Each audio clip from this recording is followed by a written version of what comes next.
أعوذ بالله من الشيطان الرجيم بسم الله الرحمن الرحيم رب اشرح لي صدري ويسر لي أمري واحلل عقدة من لساني يفقهوا قولي واجعل لي وزيرا من أهلي رب زدني علما رب زدني علما رب زدني علما. آپ یہ پڑھا ہوا ہے؟ بسم اللہ الرحمن الرحیم. جی ہم لوگ سورہ بقرہ آیت نمبر 83 پڑھ رہے ہیں. توحید کو ہم نے پڑھا اور میرا دل چاہ رہا ہے کہ میں آج بھی توحید پڑھاؤں اور کل بھی توحید پڑھاؤں اور پرسوں بھی توحید پڑھاؤں اور اسی موضوع کو پڑھاؤں. ظاہر ہے یہ پریکٹیکل نہیں ہے. ہزاروں خواہشیں ایسی کہ ہر خواہش پہ دم نکلے، لیکن ایسا ہو نہیں سکتا. ہاں انشاءاللہ رمضان الکریم اب قریب ہے، گزر جائے تو انشاءاللہ پھر ہم ایک 2 ماہ کا کورس توحید کے مسائل کے نام سے رکھیں گے. اس میں پھر ہم توحید کو ہر پہلو سے ڈیٹیلڈ پڑھیں گے رمضان کے بعد انشاءاللہ. اللہ قبول فرمائے پر ہمیں اس کی توفیق دے، آمین. آج ہم اس آیت میں آگے بڑھتے ہیں. بنی اسرائیل سے اللہ نے عہد لیا. کیا عہد تھا؟ لا تعبدون الا اللہ، اللہ کے سوا کسی کی بندگی نہ کرنا. یہی عہد ہمارا بھی ہے تو صحیح، مگر ہم بھول جاتے ہیں. کل ہی ایک بہن مجھ سے سوال کر رہی تھی، یو کے میں ہوتی ہیں تو رات کو پڑھتی ہیں، تو وہ مجھ سے بات کر رہی تھی کہ میری فلاں عزیزہ ہے اور ملتان کے فلاں فلاں وہ مزار پہ جاتی ہیں، وہاں مراقبہ کرتی ہیں اور وہ کہتی ہیں اس سے بڑا روحانیت میں اضافہ ہوتا ہے. تو میں نے ان سے کہا کہ نماز سے بڑا کیا مراقبہ ہے؟ تو کہنے لگی، وہ مجھے کہنے لگی کہ مجھے نماز آپ کر کے دیکھیں، یعنی وہ ان کو کنوینس کرتے ہوئے کہنے لگی آپ کر کے دیکھیں، مراقبے میں نماز سے بھی زیادہ سکون ملتا ہے. صحیح ہو گیا. اور ہے کیا مراقبہ؟ کس چیز کو کہتے ہیں پتہ؟ میڈیٹیشن. اس کے لیے لفظ استعمال ہوتا ہے میڈیٹیشن. کس کا ہے یہ؟ کس قوم کا ہے؟ غیر مسلم کئی قوم میں ہے نا. کس قوم کا ہے؟ ہندو مت. یوگیوں کو دیکھا کبھی آپ نے؟ وہ ایک آسن جما کر تو اس میں ایسے بیٹھ جاتے ہیں. اب میں آسن تو نہیں جما سکتی، میں کرسی پہ بیٹھی ہوئی ہوں. اس کو یوگی کہا جاتا ہے. جوگی الگ ٹرم ہے، یوگی الگ ٹرم ہے. جوگی ان کے ہاں ان کو کہا جاتا ہے جو سمجھے درویش بن جاتے ہیں، اور یوگی ان کو کہا جاتا ہے جو یوگ کا سہارا لے کر اپنی دماغی قوت کو بڑھاتے ہیں. یوگ کس کو کہتے ہیں؟ وہ سیٹ آف ایکسرسائزز جو برے صغیر میں ڈیولپ ہوا. ویسے اس میں کوئی حرج نہیں ہے، وہ ایکسرسائزز ہیں، کوئی بھی کر سکتا ہے، مگر انہوں نے اسے بھی اپنے مذہب کے ساتھ جوڑ دیا ہے. وہ ایک لہتا فسانہ ہے ان کا. تو اس میں وہ ایک خاص طرح سے اس کا جو پہلا سب سے اہم اور امپورٹنٹ آسن ہے وہ یہ ہے کہ وہ اس میں بیٹھ جاتے ہیں ریسٹ پوزیشن میں، اور اس میں بیٹھ کر پھر وہ میڈیٹیٹ کرتے ہیں. میڈیٹیٹ کرنا کیا ہے؟ تصور کر کے بیٹھ جانا. کس کا تصور؟ جس بھگوان کے ساتھ جڑنا ہے، جس کو شیو کا ہے یا جس کا انہوں نے کرنا ہے، وہ پھر اس کا وہ کرتے ہیں تصور. ہمارے یہاں اس کو اسلامی سائڈ کیا گیا برے صغیر میں. مراقبہ کر کے بیٹھ جاؤ، کعبے کا تصور کرو. مراقبہ فی تصور کعبہ، مراقبہ فی تصور روضہ رسول، مراقبہ فی تصور عرش الہی. او پھر جو مرضی آپ پالو نا کہ وہ جی آپ تصور کر کے بیٹھ جائیں. ہمیں ضرورت ہی نہیں. اگر مراقبے میں کوئی خیر ہوتی، ہمارے نبی صلی اللہ علیہ وسلم ہمیں بتا چکے ہوتے. ہمارے ایک نماز 1000 مراقبوں پر بھاری ہے. بس نماز ڈھنگ سے پڑھو، ڈنگروں کی طرح نہ پڑھے نماز، مرغوں کی طرح، کبوں کی طرح. نماز صحیح پڑھ. تو نماز کیا ہے؟ مومن کی معراج ہے. معراج کیا ہوتی ہے؟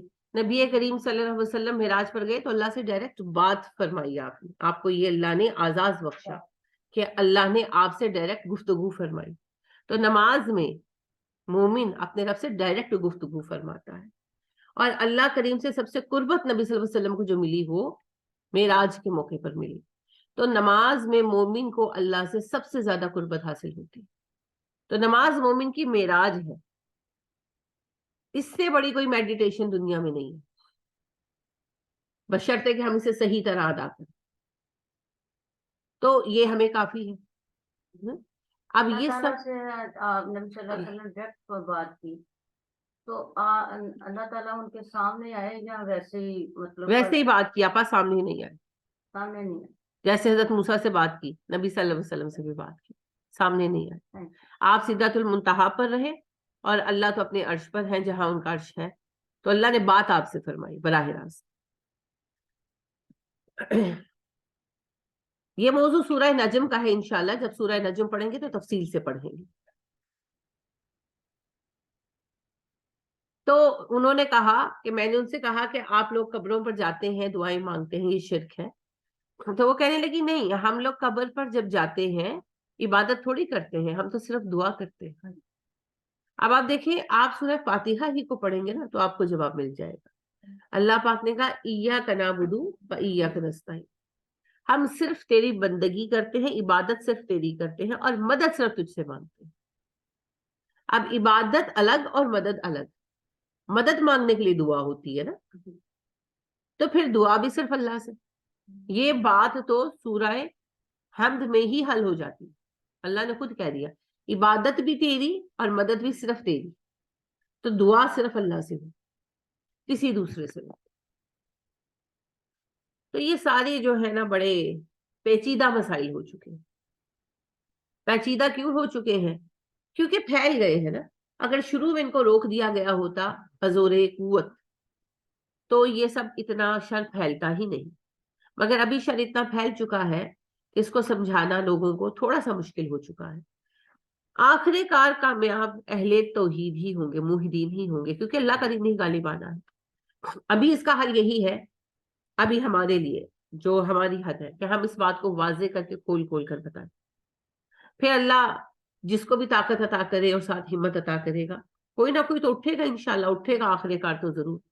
تو ایک تو لوگوں کو عقیدہ کلیئر کیا جائے اور پھر یہ سارے مزارات ختم کیے جائیں تاکہ شرک کا سبب ہی نہ رہے لوگوں کے پاس. تب جا کر معاملہ انجام کار تک پہنچے گا. تو توحید کو قائم رکھنا ضروری ہے. توحید ہماری آخری امید ہے. اگلا کیا حکم ہے جی؟ وَبِالْوَالِدَيْنِ إِحْسَانًا، والدین کے ساتھ احسان کرو. لہٰذا عبداللہ بن مسعود رضی اللہ تعالیٰ عنہ کی حدیث ہے، انہوں نے کہا اللہ کے نبی صلی اللہ علیہ وسلم سب سے بڑی نیکی کیا ہے؟ آپ نے کہا تو اللہ کے ساتھ کسی کو شریک نہ بنائے اور اللہ کو رب واحد مانے. انہوں نے کہا اس کے بعد آپ نے کہا اول وقت میں نماز ادا کرو، اور انہوں نے کہا اس کے بعد تو آپ نے کہا والدین کے ساتھ حسن سلوک کرو. ایک دوسری حدیث میں تو ترتیب مختلف ہے کہ آپ صلی اللہ علیہ وسلم نے کہا توحید کے بعد والدین کے ساتھ حسن سلوک اور پھر نماز اول وقت میں. تو بہرحال یہ آگے پیچھے ہی ہے، ٹھیک ہے. یعنی کہ دو طرح کی چیزیں ہیں نا، ایک ہے عبادات اور ایک ہے معاملات. عبادات میں سب سے بڑی نیکی یہ ہے کہ نماز اول وقت میں ادا کی جائے، اور معاملات میں سب سے بڑی نیکی ہے والدین کے ساتھ حسن سلوک. احسان لفظ ہے، احسان. احسان جو ہے یہ مبالغہ ہے حسن کا، بیوٹیفائی کرنا، خوبصورت بنانا. وہ بہترین رویہ جو اپنے آپ میں سب سے خوبصورت ہو. اب اس کے اندر خوبصورتی کی انتہا کیا ہے؟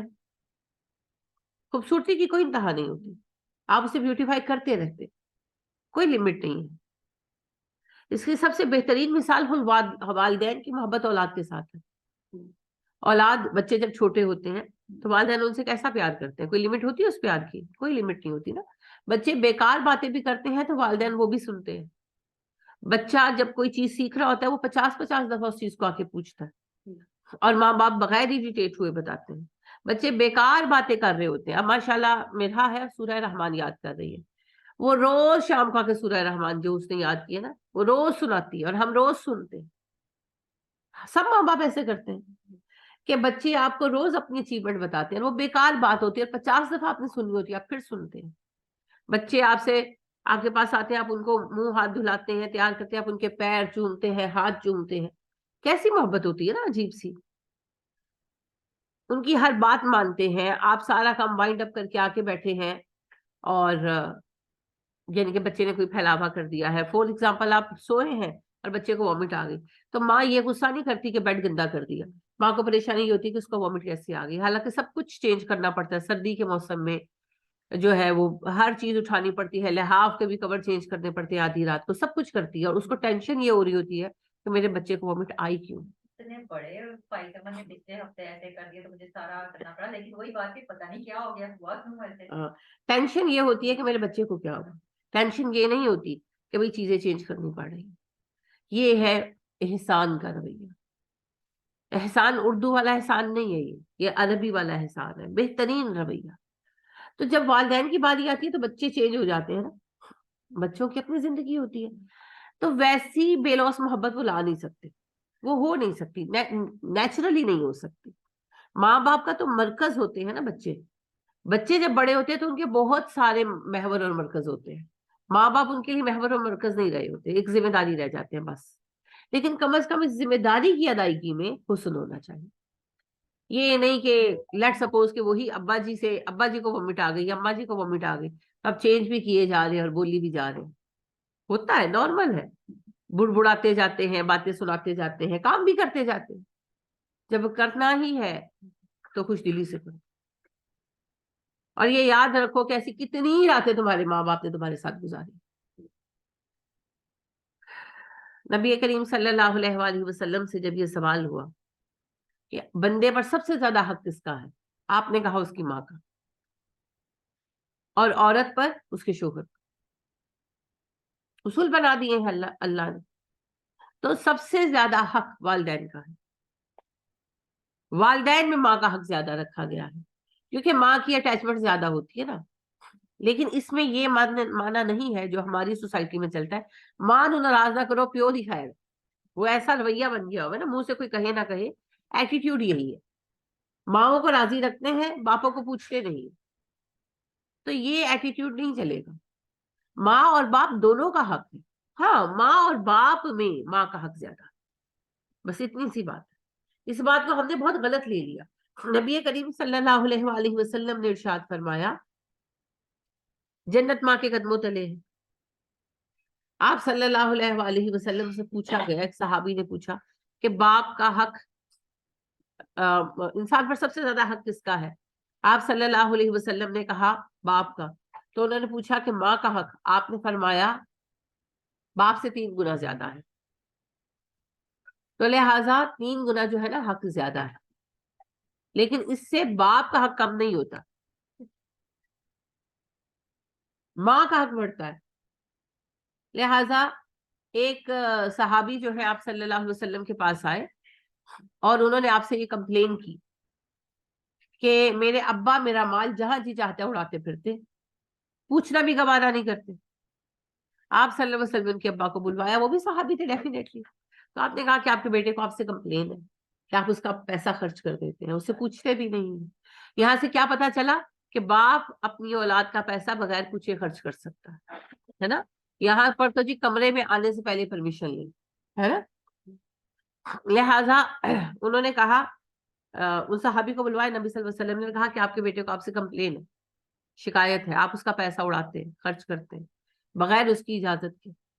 انہوں نے کہا اللہ کے نبی صلی اللہ علیہ وسلم میں پیسہ کہاں خرچ کرتا ہوں، اس کے چچاؤں پر، پھوپھیوں پر، اس کے بہن بھائیوں. تو آپ صلی اللہ علیہ وآلہ وسلم خاموش ہوئے، یعنی کہ آپ نے ابھی کوئی جواب نہیں دیا تھا. تو جبرائیل آ گئے اور آپ سے کہنے لگے کہ ان سے کہیں وہ اشعار سنائے جو انہوں نے رات میں کہے. رات میں باپ بیٹے کی ہارٹ ٹاک ہوئی نا، بیٹا بولا باپ کو، تو وہ دکھی تھے.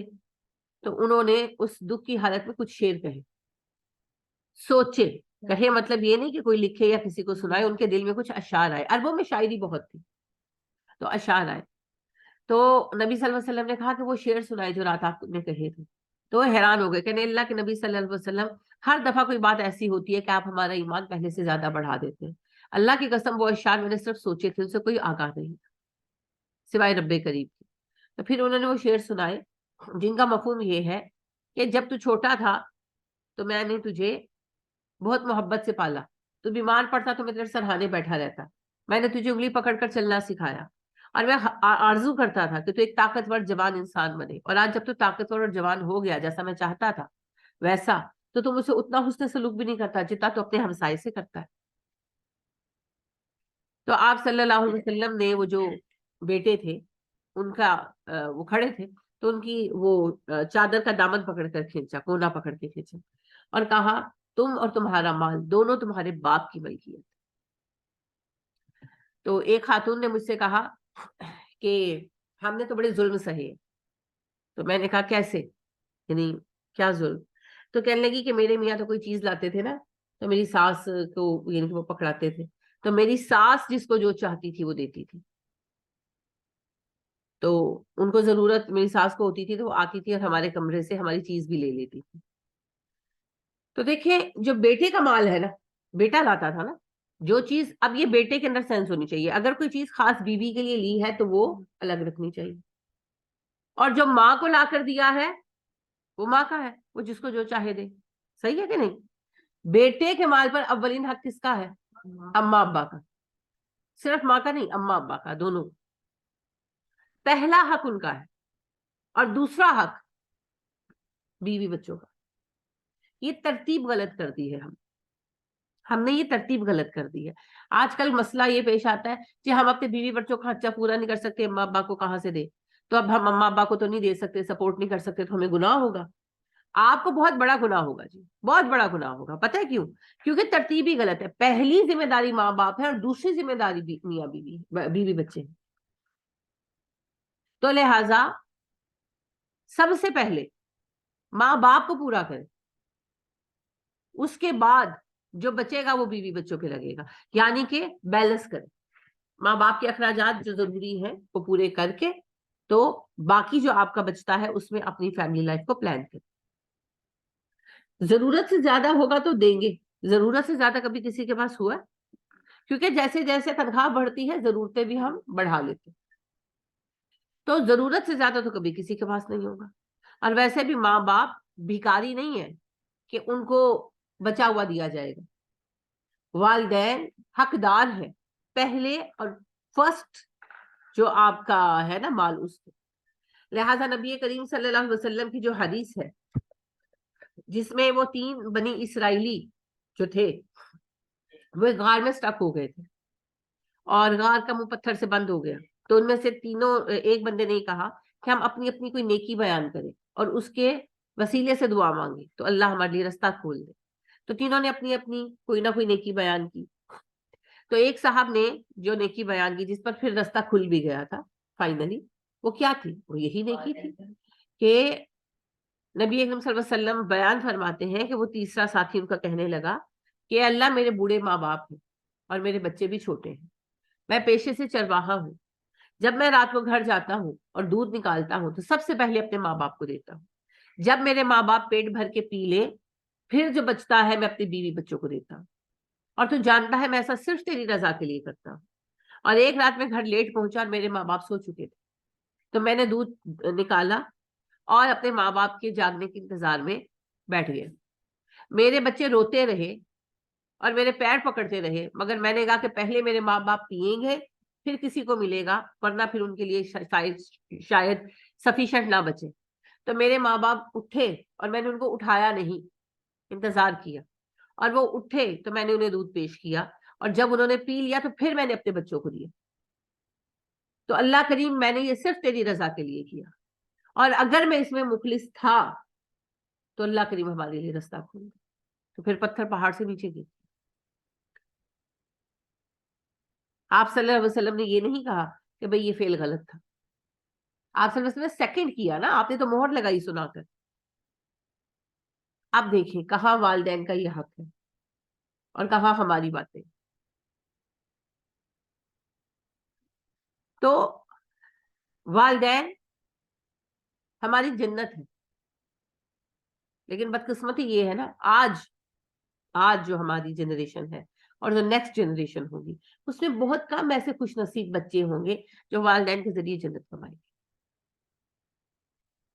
لہذا نبی کریم صلی اللہ علیہ وآلہ وسلم فرماتے ہیں, آپ کو پتا ہے, آپ سب یہ حدیث بارہا سن چکے ہیں کہ آپ صلی اللہ علیہ وسلم منبر کی سیڑھیاں چڑھ رہے تھے اور آپ نے 3 بار آمین کہا. تو بعد میں جب صحابہ نے سبق پوچھا تو آپ نے بتایا کہ جبرائیل آئے اور 3 باتیں انہوں نے کہی جس پر آپ نے آمین کہی, اور ان میں سے ایک بات کیا تھی؟ جس کے ماں باپ دونوں ہی, ان میں سے ایک بوڑھا ہو جائے اور وہ اس کی خدمت کر کے جنت حاصل نہ کر سکے, اس پر تمام لعنت کرنے والوں کی لعنت. اور میں نے کہا آمین. تو اب دیکھ لیں آج ہمارے یہاں یہ نوبت ہے کہ اولڈ ہومز کھل رہے ہیں, کتنے اولڈ ہومز کھل چکے نا. خالی جو ایدی صاحب تھے انہوں نے 70 اولڈ ہومز کھولے تھے, خالی ایدی صاحب نے. اب تو شاید کوئی اضافہ ہو گیا ہوگا. ان کی زندگی میں ان کا جو انٹرویو لاسٹ دنوں میں ان کا آیا تھا, تو ان کے انٹرویوز میں دیکھا کرتی تھی, تو انہوں نے کہا کہ اب تک ہم 70 اولڈ ہومز کھول چکے ہیں.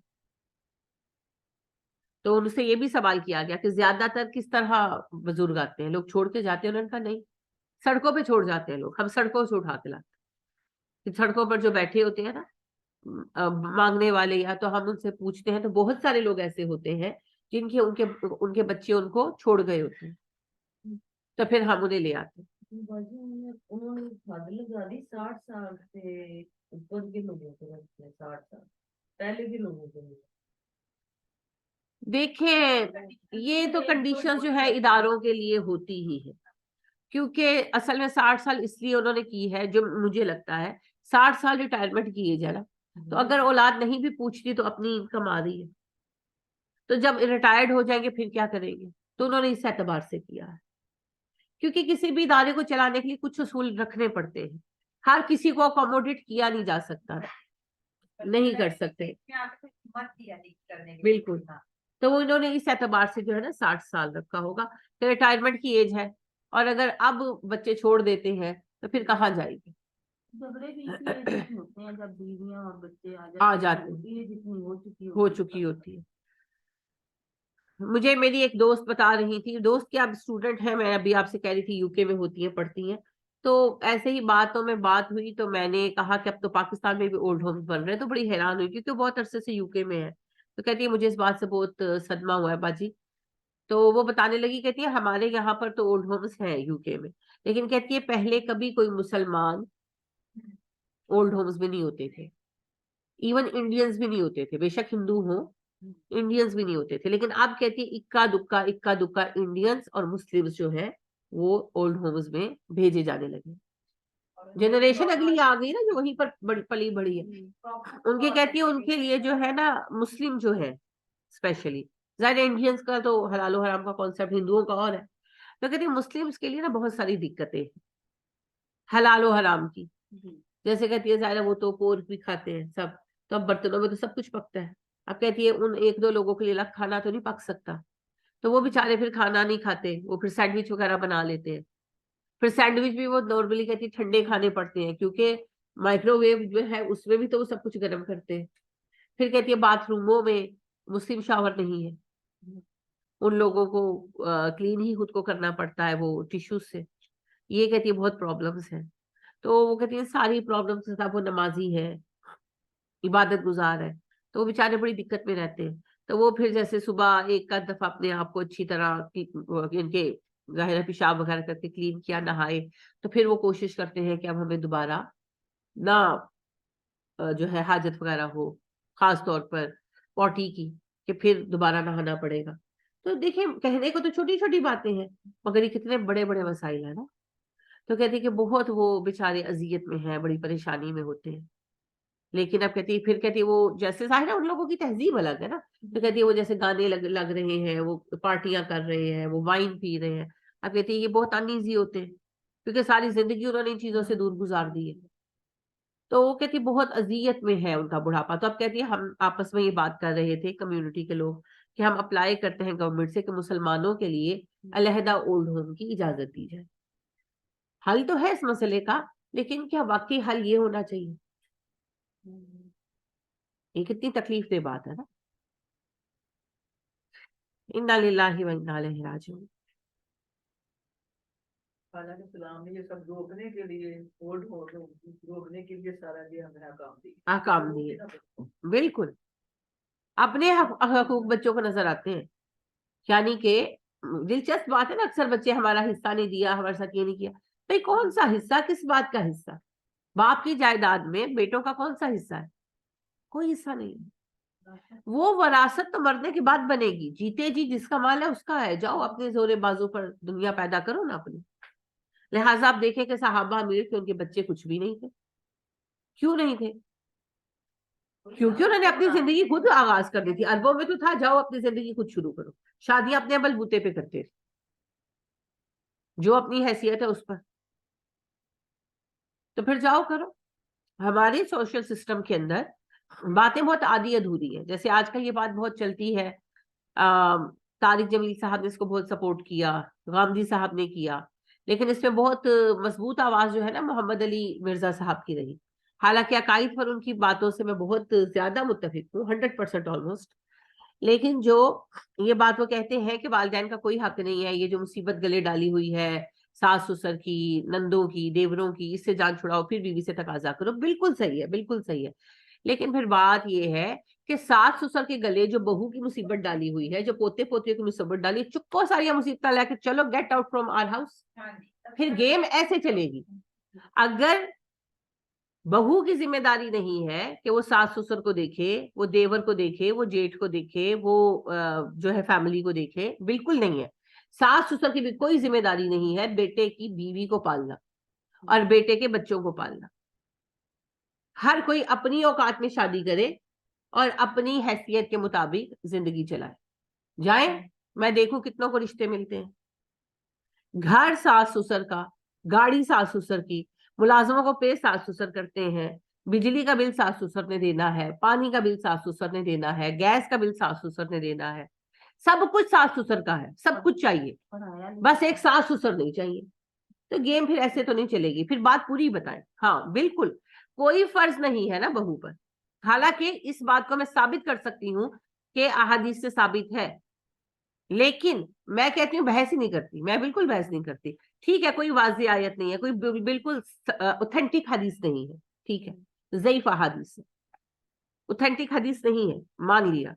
لیکن پھر یہ بھی یاد رکھیں کہ اولاد اپنی زندگی خود شروع کرے گی. ماں باپ کی ذمہ داری صرف اتنی ہے کہ بیٹیوں کو بیاہ دے, بیٹوں کی بیاہ کی ذمہ داری بھی نہیں ہے. کسی ایک صحابی کی مثال لائے کہ اس نے بیٹا بیاہ ہو, لائے میرے سامنے. کسی ایک صحابی نے بیٹا نہیں بیاہا.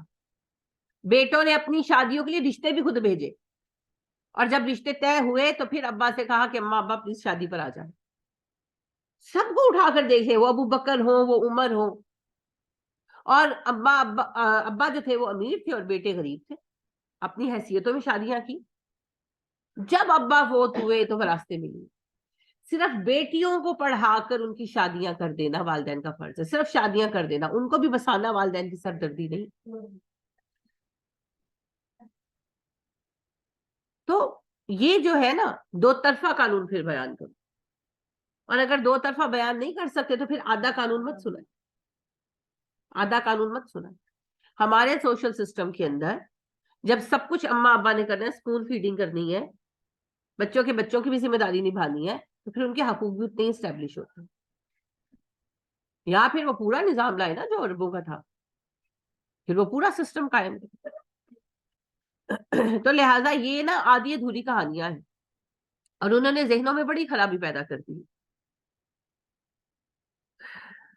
تو اب تو لوگوں کو مائیں بری لگنے لگی, ابا تو بیچارے پہلے ہی برے لگتے تھے. اور بہت سنجیدگی سے میں یہ بات کہہ رہی ہوں کہ بہت زیادہ جو ہے نا ہمارے سوشل سسٹم کے اندر باپ کو اہمیت نہیں دی جاتی. حالانکہ نبی کریم صلی اللہ علیہ وسلم نے ارشاد فرمایا, کوئی بیٹا باپ کا حق ادا نہیں کر سکتا سوائے اس کے کہ باپ غلام ہو اور بیٹا اسے خرید کر آزاد کر. تو ہمارے یہاں تو ابا جی کے لیے تو ہوتا ہے کہ جی تسی تو چپ ہی کر جو, تانتے پتہ ہی کچھ نہیں. یہ قیامت کی نشانیوں میں سے ہے. دراصل حدیث جبریل یاد ہے؟ جبریل علیہ السلام نبی صلی اللہ علیہ وسلم کے پاس آئے انسانی شکل میں, اور آپ صلی اللہ علیہ وسلم سے کچھ سوالات کی, اسے حدیث جبریل کہتے ہیں. بہت دفعہ اس کو ڈسکس کر چکی ہوں میں آپ سے.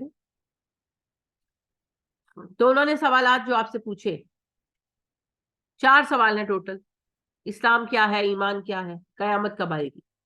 آپ صلی اللہ علیہ وسلم نے فرمایا جو سوال کر رہا ہے, جس سے سوال کر رہا ہے وہ اس سے زیادہ نہیں جانتا, جس سے سوال کیا جا رہا ہے وہ سوال کرنے والے سے زیادہ نہیں جانتا کہ قیامت کب آئے گی. تو جبرائیل علیہ السلام کا نیکسٹ کوسچن تھا کہ اس کی کچھ نشانیاں بتا دیں. تو آپ صلی اللہ علیہ وسلم نے 2 نشانیاں بتائیں جو آج ہم پوری ہوتے دیکھ رہے ہیں. ایک آپ نے کہا کہ ماں اپنے لیے آقا کو جنم دے گی, یعنی کہ اولاد والدین پر حاکم ہو جائیں گی, نافرمان اور سرکش ہو جائیں گی. اور دوسری نشانی یہ بتائی کہ ننگے پیر اونٹ چرانے والے چرواہے بڑی بڑی عمارتیں بنانے میں ایک دوسرے سے مقابلہ کریں. تو عربوں کا حال دیکھ لیں آج آپ, یہی کچھ ہو رہا ہے. تو یہ قیامت کی نشانیوں میں سے. نبی کریم صلی اللہ علیہ وسلم نے فرمایا تمہارا باپ تمہارے لیے جنت کا دروازہ ہے, چاہے تو کھول لو چاہے تو بند کر دو.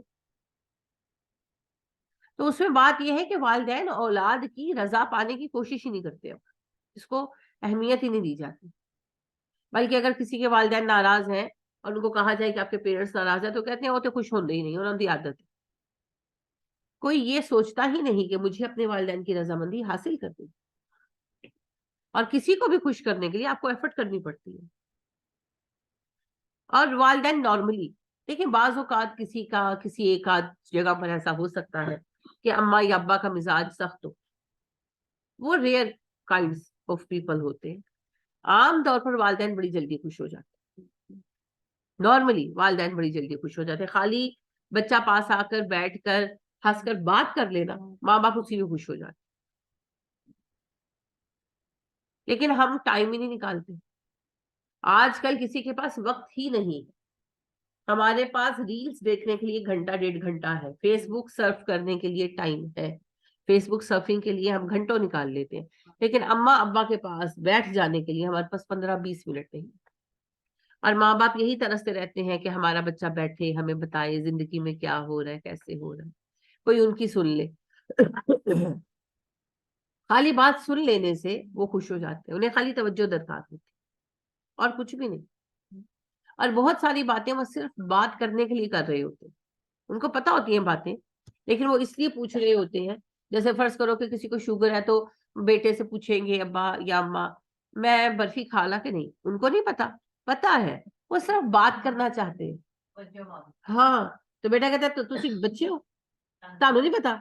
اس کی بجائے اگر پاس بیٹھ جائیں, ہنس پڑے کہ اماں اچھا آپ کا دل کر رہا ہے, اچھا چلو اتنی سی کھا لیں.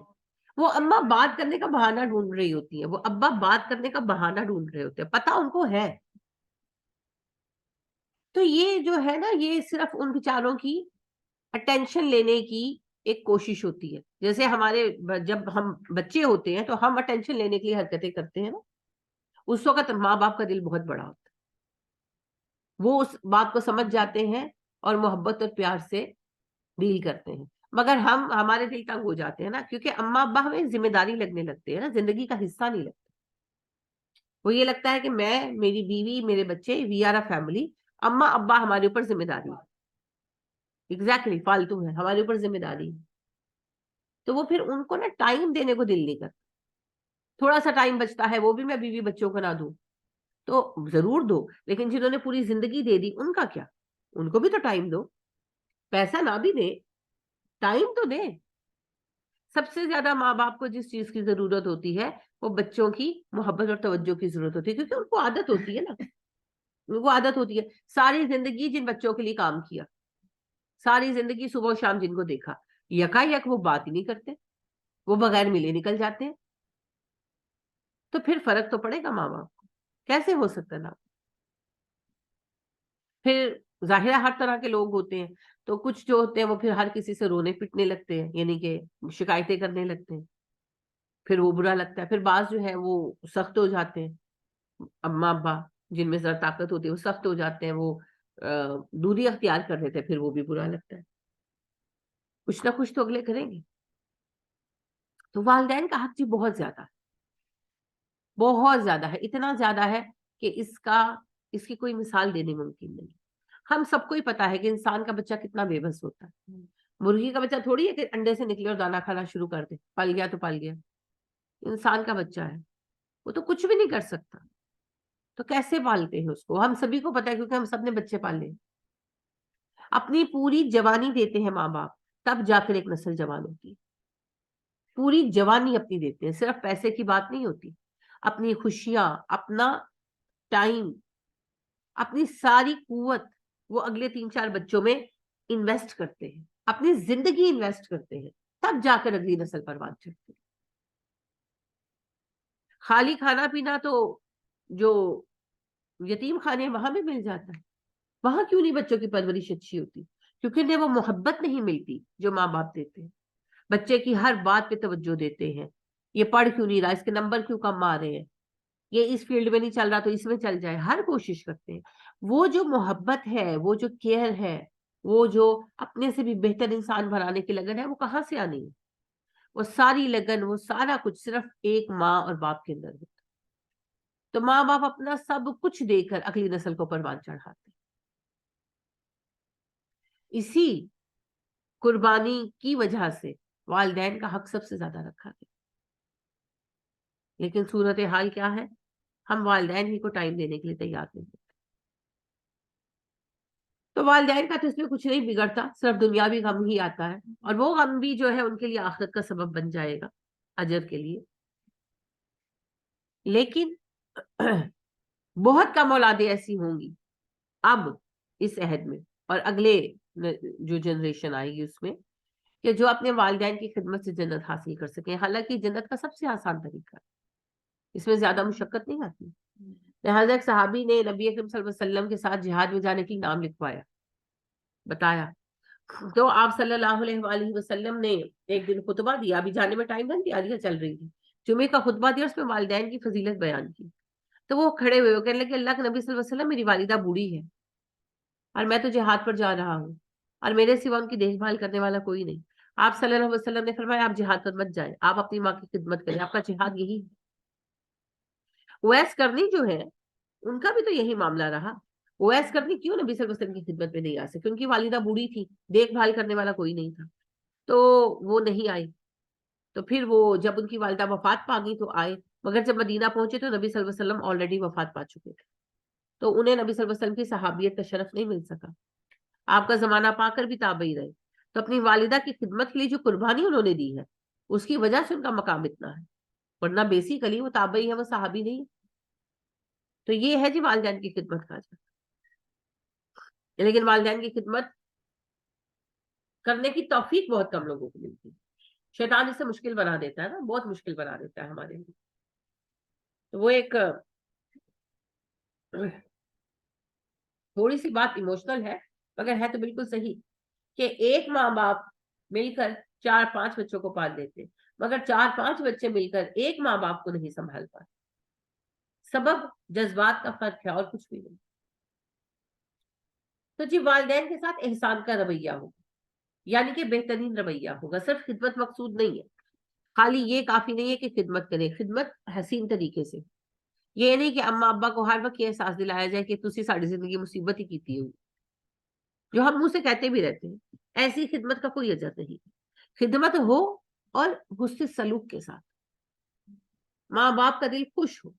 اکثر لوگ کہتے ہیں جی امی میرے لیے دعا کریں، ابو میرے لیے دعا کریں، دعا کروانے کی ضرورت نہیں ہوتی، آپ ماں باپ کو خوش رکھیں، ان کے دل سے دعا نکلے آپ کی، وہ خود بخود دعائیں دل سے نکلتی۔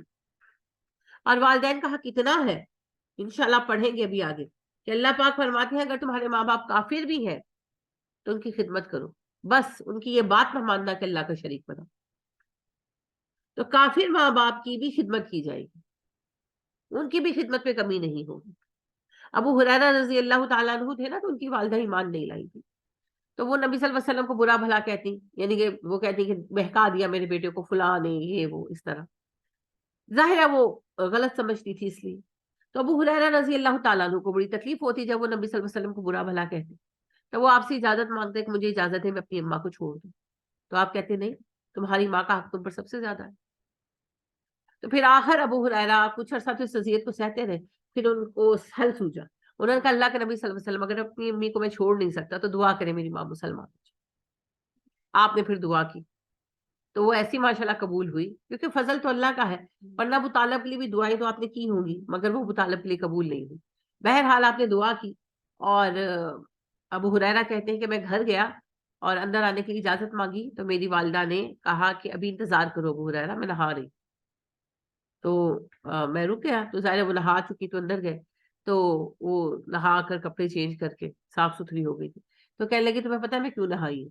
کہتی ہے میں نے کہا کہ جی نہیں، تو کہنے لگی اس لیے کہ میں کلمہ پڑھنا چاہتی ہوں، مسلمان ہونا چاہتی ہوں، تو میں اس لیے نہائی ہوں، تو مجھے کلمہ پڑھاؤ۔ تو انہوں نے پھر والدہ کو مسلمان کیا، بہت خوش ہوئی۔ لیکن آپ یہ دیکھیں کہ وہ فزیکلی نبی صلی اللہ علیہ وسلم کے وقت میں موجود تھی اور ابو ہریرہ کو اتنی تکلیف سہنی پڑتی تھی، اور کئی بار انہوں نے کہا کہ اللہ کے نبی صلی اللہ علیہ وسلم میں اپنی والدہ کو چھوڑ دو، تو آپ نے کہا نہیں، سب سے زیادہ حق تم پر تمہاری ماں کا ہے، حالانکہ وہ ماں کافر تھی اس وقت تک، بعد میں مسلمان ہو گئی تھی، تو کافر بھی ہوں تو حق اتنا ہی رہے گا۔ ابو طالب نے جب وفات پائی ہے، نبی صلی اللہ علیہ وسلم خود جنازے میں نہیں گئے، بھتیجے تھے نا رشتے میں، علی کو بھیجا، باپ کافر ہے تب بھی جنازے میں بھی شریک ہوں گے، کیوں؟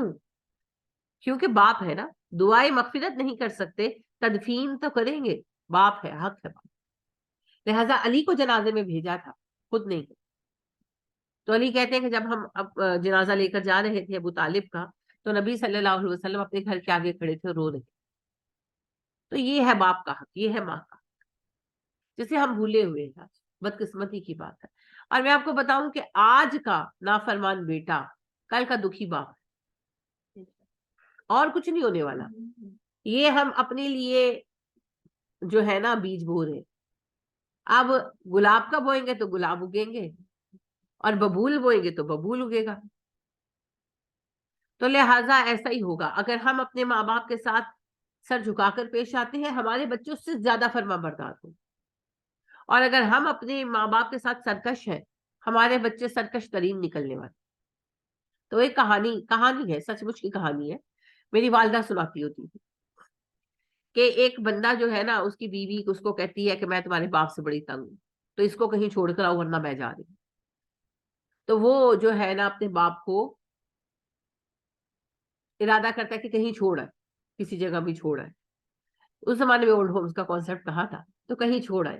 تو وہ اپنے باپ کو اٹھاتا ہے، تو پھر اسے خیال آتا ہے کہ ٹھنڈ ہے، تو باپ کو ٹھنڈ نہ لگے تو وہ کمبل لے لیتا ہے، تو باپ کو بٹھاتا ہے پیچھے اور نکلتا ہے گھر سے، تو بیٹا بھی اس کا ساتھ آ جاتا ہے، 10 سال کا بیٹا ہوتا ہے، 6-7 سال کا، وہ کہتا ہے ابا میں بھی چلوں، کہتا ہے آ جاؤ، تو کہتا ہے ابا کہاں جا رہے ہو، کہتا ہے تمہارے دادا کو چھوڑنے جا رہا ہوں، تمہاری ماں بہت لڑتی ہے تو میں ان کو چھوڑنے جا رہا ہوں، تو کہتا ہے کمبل کیوں رکھا ہے، تو کہتے اس لیے رکھا ہے کہ تمہارے دادا کو ٹھنڈ نہ لگے، تو کہتا ہے ابا کمبل بڑا ہے، آدھا دے دو آدھا رکھ لو، وہ کہتا ہے کیوں، وہ کہتا ہے کل جب تمہیں چھوڑنے جاؤں گا تو میرے کام آئے گا۔ تو وہ سٹن ہو جاتا ہے کہ یہ کیا بات ہو گئی، پھر وہ واپس لوٹ آتا ہے، اب باپ کو بھی لے آتا ہے، اور بیوی کو کہتا ہے رہنا تو رہو، جانا تو جاؤ، میں اپنے باپ کو نہیں چھوڑوں۔ کہانی ہے، کمبل بھی نہیں دیں گی، میں ایگزیکٹلی یہی کہنے لگی تھی کہ یہ تو کہانی ہے نا، اس میں اتنا خیال کر لیا بیٹے نے کہ ابا کمبل سنبھال لو، جو ہم نے حالات پیدا کر دیے، ہماری اولادوں نے کمبل بھی نہیں دینے، اور ہماری اولادیں کیا، میں نے آپ سے کہا نا کہ عبدالستار دیدی صاحب نے کہا کہ ہم زیادہ تر لوگوں کو سڑکوں سے اٹھا کر لاتے ہیں کیونکہ بچے ان کو چھوڑ گئے ہوتے ہیں، تو وہ کون سے کمبل ان کو دے کر جاتے ہیں، اور واقعتاً میں حیران ہوتی ہوں سیریسلی کہ وہ کون سے دل ہوتا ہے جس سے کوئی اولاد اپنے باپ کو اپنی ماں کو سڑک پر بٹھا کر آ جاتی ہے، لیکن ظاہر ہے یہ دنیا میں ہوا ہے، پاکستان میں ہوا ہے۔ تو انہوں نے یہ جملہ کہا، مجھے بھولتا نہیں عبدالستار دیدی صاحب کا یہ جملہ، اللہ ان کو جنت عطا فرمائے، اور یقیناً کی ہوگی، انہوں نے بڑا کام کیا ہے، بلندی درجات دے، کہ وہ کہتے ہیں کہ انہوں نے کہا، عبدالستار دیدی صاحب نے کہا ہمارے یہاں لوگ کہتے ہیں انگریز بڑے بے غیرت ہیں، اپنے ماں باپ کو اولڈ ہومز میں چھوڑ آتے ہیں، ہم کہاں چھوڑتے ہیں، سڑکوں پر چھوڑنے سے بہتر ہے ہم انہیں اولڈ ہومز میں چھوڑ دیں۔ یعنی ان سے یہ کوشچن کیا نا اینکر نے کہ لوگ اعتراض کرتے ہیں کہ ایدی صاحب نے تے اولڈ ہومز بنا دیتے ہیں پاکستان میں، تو انہوں نے کہا ہاں مجھے پتا ہے لوگ اعتراض کرتے ہیں، ہم انگریزوں پر بھی اعتراض کرتے ہیں کہ اپنے ماں باپ کو بے غیرت اولڈ ہومز میں چھوڑ آتے ہیں، تو وہ تو اولڈ ہومز میں چھوڑ آتے ہیں، ہم کہاں چھوڑتے ہیں، سڑکوں پر چھوڑنے سے بہتر ہے کہ آپ انہیں اولڈ ہومز میں چھوڑ دیں۔ اور انہوں نے یہ بات کہی کہ بہت لوگ آتے ہیں اور اپنے ماں باپ کو چھوڑ کر جاتے ہیں، اور ہمیں کہتے ہیں ہم پیسے بھیجیں گے، بعض بھیجتے ہیں بعض نہیں بھیجتے، لیکن کہتے ہیں ہمیں پیسہ نہیں چاہیے، وہ تو ہم اولڈ ہوم رن کر رہے ہیں۔ اصل بات یہ ہے کہ وہ اپنے بچوں سے ملنا چاہتے ہیں، اور بچے سالوں نہیں آتے۔ تو میری ان سے درخواست یہ ہے، یہ اینکر کا کوشچن تھا کہ آپ کوئی پیغام دینا چاہیں گے، تو انہوں نے کہا میں صرف یہ پیغام دینا چاہوں گا کہ ہمیں پیسے نہ بھیجیں، ہمیں نہیں چاہیے، صرف کبھی کبھار آ کر اپنے ماں باپ کو مل لیا کریں، وہ ان کو دیکھنا چاہتے۔ اب آپ کو یہ بات سمجھ آئی کہ یہ مدر ڈے اور فادر ڈے کیوں منایا جاتا ہے یورپ میں، کیونکہ بچے سارا سال اپنی مصروفیتوں میں جا نہیں پاتے، تو پھر ایک دن کر دیا گیا آج تو اماں کو ملنے جانا ہی جانا، تو وہ ماؤں کے لیے وہ دن عید سے بڑا ہوتا ہے، تو ایک دن مدر ڈے کر دیا گیا، پھر ایک اور دن فادر ڈے کر دیا گیا کہ چلو آج پھر آ کے مل جاؤ۔ ہمیں اس کی ضرورت نہیں ہے، کیونکہ اللہ پاک یہ حدیث ہے، حدیث ضعیف ہے، لیکن فضیلت میں آنے والی احادیث کو بیان کرنے میں اگرچہ وہ ضعیف بھی حرج نہیں، کہ آپ صلی اللہ علیہ وسلم نے فرمایا کہ ماں باپ کو تو دیکھنا بھی عبادت ہے، عمارتوں میں کعبہ ہے کہ کعبے کو دیکھنا بھی عبادت، دیکھنے کا بھی ثواب ہے، اور رشتوں میں ماں باپ ہے کہ ماں باپ کو دیکھنا بھی ثواب ہے. تو ہمارے پاس تو وقت ہی نہیں جی، ٹائم ہی نہیں ہے ہمارے پاس، بدقسمتیاں ہیں. جی جی، آج کل موبائل ہمارا سب سے زیادہ ٹائم موبائل کھا جاتا ہے، سب سے زیادہ ٹائم ہمارا موبائل کھا جاتا ہے. اگر ہم اپنی زندگیوں سے موبائل کو نکال دینا تو پھر آپ کے پاس ایسا ٹائم بچے گا کہ آپ سوچیں گے میں بور ہو رہی ہوں، میں کیا کروں، پھر اس میں اچھا بور ہو رہی ہوں امی سے بات کر لوں، اس میں ساس کے لیے بھی ٹائم نکل آئے گا. سیریس بات ہے. یعنی جن رشتوں کو آپ تھوڑا سا ناپسند کرتے ہیں نا، آپ کے پاس ٹائم ہوگا آپ ان کے پاس بھی بیٹھ جائیں گے، اور جب ایک دوسرے کے ساتھ بیٹھیں گے نا تب پتا چلے گا کہ جتنا برا ہم اگلے کو سمجھتے تھے وہ ہے نہیں. کوئی بھی شیطان نہیں بیٹھا ہوا دنیا میں، سب نارمل انسان ہے. کچھ خامیاں ہیں، کچھ خوبیاں ہیں، اور زیادہ تر جو خامیاں جن کو ہم سمجھتے ہیں وہ خامیاں نہیں ہوتی. اگلے کی ایک شخصیت ہے، ہمیں وہ بات پسند نہیں ہے تو ہم پیچھے پڑ جاتے ہیں. تو بھائی میں تو آپ کو پہلے ہی کہتی ہوں، ابن انشا کہتے ہیں لوگ کموں کو پسند نہیں کرتے، لیکن اگر تم کموں کو پسند نہیں کرتے کبھی بھی تمہیں پسند نہیں کرتے. تو اگر مجھے لیٹ سپوز بطور مثال کہہ رہی ہوں سمینا کی عادتیں پسند نہیں ہے تو سمینا کو بھی میری پسند نہیں ہونی، کیونکہ ناپسندیدگی کا مطلب کیا ہے کہ ہم اپوزٹ پرسنالٹیز. ناپسندیدگی کا مطلب ہر وقت یہ نہیں ہوتا کہ اگلا برا ہے. ناپسندیدگی کا مطلب ان کے ایک فرض کریں ایک بندہ جو ہے باتونی ہے، وہ بہت بولتا ہے. اب یہ کوئی چوری چکاری کی عادت تو نہیں ہے کہ کوئی گناہ کبیرہ ہے. ایک بندہ ہے ہر کسی سے فری ہو جاتا ہے، ہنستا ہے، بولتا ہے. دوسرا کام وہ ہے تو اس کو ہوتا ہے کہ چڑ لگائی ہوئی ہوتا ہے نا، ہوتا ہے، نیچر کا فرق ہے. ایک خاتون ہے اس کو لاؤڈ لپسٹک پسند ہے، وہ تیار ہوتی ہے ریڈ لپسٹک لگاتی ہے، دوسری کو نہیں پسند، وہ کہتی ہے لو جس وقت دیکھو 40 سال کی عمر دے بھی لال سرخی لا کے آ جاتی. یہ چیزیں، یہ اپوزٹ نیچر ہے، یہ ہوتا ہے. کسی کو بہت بڑے بڑے جھمکے جیولری پسند ہے، کسی کو نہیں پسند، تو وہ چڑھتی ہے کہ یہ کیا ہے. یعنی بات یہ ہے کہ اپوزٹ ہونا اور برا ہونا، these are two different things. ہم نے دونوں کو سیم کر لی. ایسا نہیں ہے مجھے کوئی چیز پسند نہیں ہے اس کا مطلب یہ نہیں کہ اگلے کو بھی پسند نہیں ہونی چاہیے. میں چائے نہیں پیتی تو سامنے والا کیوں پی رہا ہے، میں کافی نہیں پیتی تو اگلے کے ساتھ بحث تم کافی کیوں پیتے ہو. بھائی اگلا پی رہا ہے، اگلے کی مرضی. شراب تو نہیں پی رہا، کیا پیچھے پڑ گئے، کافی پی رہا ہے، پینے دیں. یعنی ہم کہتے ہیں جو میں کر رہی ہوں وہ صحیح ہے، جو تم کر رہے ہو وہ غلط ہے، اور میں یہ منوا کر رہوں. تو اسی وجہ سے گھر میں ہم ایک دوسرے کے ساتھ بیٹھتے نہیں، گیپ بہت زیادہ آ گیا ہے، ایک دوسرے کے ساتھ ٹائم سپینڈ نہیں کرتے. تو ایک دوسرے کی جن باتوں کو ہم اچھا نہیں سمجھتے ہم ٹیگ کر دیتے ہیں یہ بندہ اچھا نہیں. حالانکہ نارملی کچھ لوگ برے بھی ہوتے ہیں لیکن نارملی لوگ اچھے، زیادہ تر لوگ اچھے ہی ہیں، تبھی دنیا چل رہی ہے. صرف بات یہ ہے کہ ایک دوسرے کو انڈرسٹینڈ کریں اور ایک دوسرے کو تھوڑی سی جگہ دیں. مگر کب دیں گے؟ جب ایک دوسرے کے ساتھ بیٹھیں گے. آج تو اتنی تکلیف کا وقت ہے کہ ایک دوسرے کے ساتھ بیٹھے بھی ہوتے ہیں تو ہر کوئی موبائل پہ لگا ہوا، سب کے سب موبائل پہ لگے ہوئے. بچے گیمیں کھیل رہے ہیں، بڑے چیٹنگ کر رہے ہیں، اور عجیب ماحول ہے، عجیب ماحول ہے. انا للہ و انا الیہ راجعون. ایک چھوٹی سی ویڈیو تھی بہت عرصہ پہلے کس نے مجھے بھیجی تھی، مجھے بڑی پسند آئی، اب پتہ نہیں کہاں گئی ہوگی. تو وہ میاں بیوی سیر پہ جاتے تو بڑی خوبصورت ایک لوکیشن پر بیٹھے ہیں، سامنے جھیل ہے، وادی ہے. تو وہ شوہر جو ہے نا وہ لگا ہوا ہے موبائل پہ، سوشل میڈیا پہ. تو بیوی اس کو 2-3 دفعہ مخاطب کرتی ہے، وہ جواب نہیں دیتا. تو وہ ایک پکچر کلک کرتی ہے اور شوہر کو سینڈ کر دیتی ہے. تو شوہر کھولتا ہے اور دیکھتا ہے تو واو کہتا بھی اور لکھتا بھی ہے. تو واو واو اس کو اس کے آگے موبائل کرتا ہے بیوی کہ دیکھو کتنی اچھی جگہ ہے. تو بیوی ایسے موبائل نیچے کرتی، تو جگہ تو سامنے ہے، اور نظر اٹھاؤ تو دنیا دیکھو نا. لہٰذا اماں ابا پر آنے والے ٹیگز کو کلک صبح سب سے پہلے اٹھ کر وہی کرتے ہیں جنہوں نے سارا دن اماں ابا کی شکل بھی نہیں دیکھنی ہوتی. نماز کے میسج صبح صبح آپ کو وہی بھیجتے ہیں جو نماز نہیں پڑھ رہے تھے. جب نماز پڑھے گا موبائل پہ ہی دیکھ رہا ہوگا اس ٹائم، ہے نا. فجر کے فوراً بعد ٹک ٹک آپ کو میسج آنے شروع ہوتے ہیں.